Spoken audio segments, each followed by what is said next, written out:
Hello guys, welcome to a brand new video on daily tutorials. In today's video, I'm going to teach you some easy steps on how you can create an account or apply for internet banking in the Bank of Queensland. Now, for you to do that, firstly make sure that your device is connected to the internet and then open up a web browser.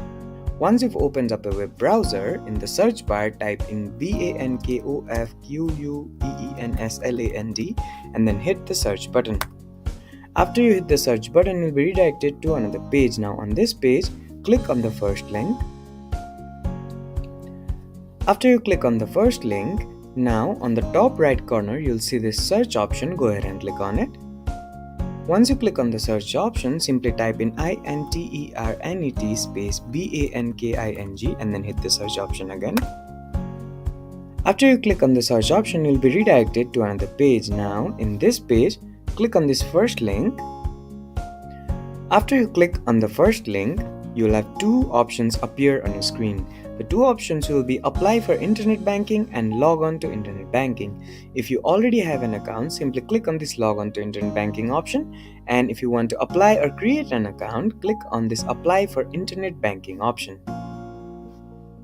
After you click on the internet banking option or apply for the internet banking option, you'll be redirected to another page. Now you can see these various tabs in your page or information slabs on this page. Now the first option is accessing internet banking on your phone. Now you can go ahead and download the Bank of Queensland application through the Google Play Store or the Apple Store and then apply for internet banking there.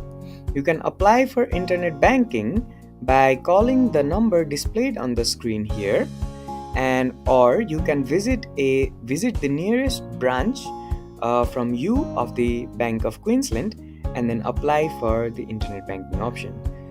Now these are the steps you can follow to apply for the internet banking or create an account in the Bank of Queensland. Don't forget to like, share and comment on the video, and do subscribe to the channel for more such amazing tutorials. Thank you for watching.